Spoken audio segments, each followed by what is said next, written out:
Welcome to the Cinema Gold Show. I'm your host, Larry Leese.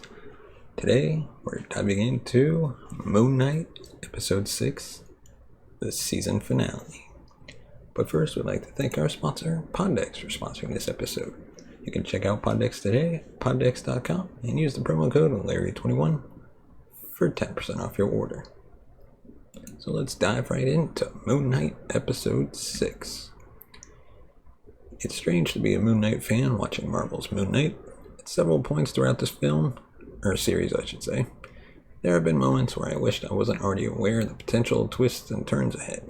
I went into this knowing that Marc Spector had DID, that he was the avatar of Khonshu, that he was at least partially responsible for the death of Abdullah El-Fawli, that he could wake up in a psychiatric hospital and have to come to terms with what reality really means. And that would likely be hiding a much murkier third identity inside him, Jake Lockley. It's all in the Moon Knight comics.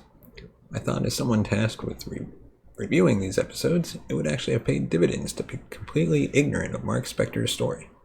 After all, wouldn't it have made the show more exciting, weirder, wilder? Occasionally glanced at the comments and seeing that others weren't as underwhelmed by the first 4 episodes, longed to be as thrilled by Moon Knight as they were.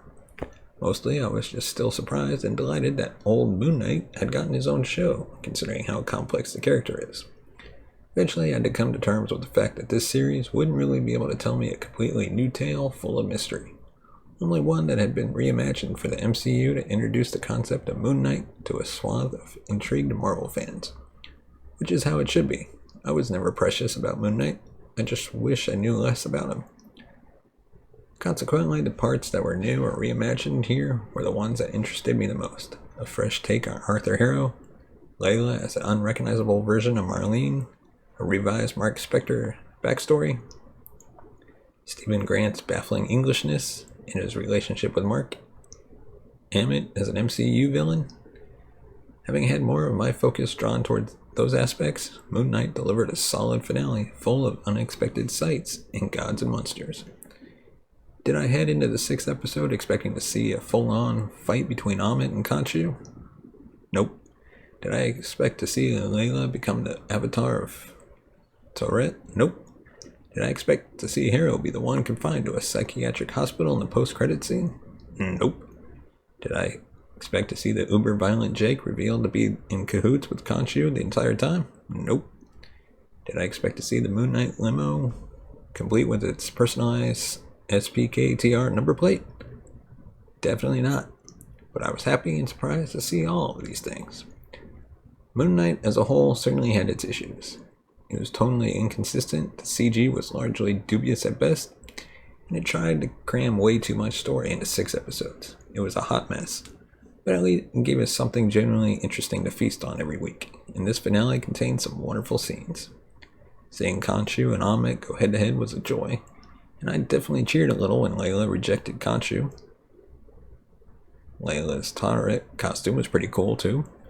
I got some pretty heavy Wonder Woman 84 vibes from her bulletproof gold wings, but I'll allow it. With Mark and Steven now imagining they are free of Khonshu, what does the future hold for Moon Knight?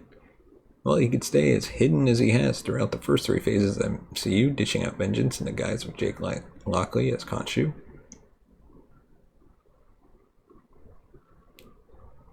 But I would like to see what happens when Mark and Steven realize they're missing that time and what it means for them to discover that Jake is part of them now. I like that the final moments of the series doubled down on how dangerous Marc Spector truly is.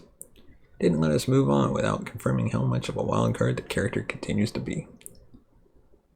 As far as we know, there's no season 2 of Moon Knight in the works at Marvel Studios, but with a new Blade and Werewolf by Night special on the way, a Daredevil reboot reportedly being cooked up for Disney+, Doctor Strange delving into the multiverse of madness, Agatha Harkness getting her own spin-off, and Black Knight about to grasp the Ebony Blade, I'd say there's definitely room for Moon Knight to return to the screen in this darker Phase 4.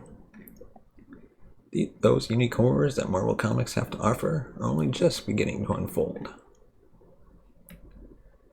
Let us know your thoughts in the comment section below. What did you think about Moon Knight as a whole? What did you think about this episode? And where do you rank it among MCU Disney Plus shows? Let us know in the comment section below. As always, if you want to support the show, buy us a coffee at buymeacoffee.com/cinemagold. Your support helps the channel grow, and we thank you for watching and listening. We will see you next time.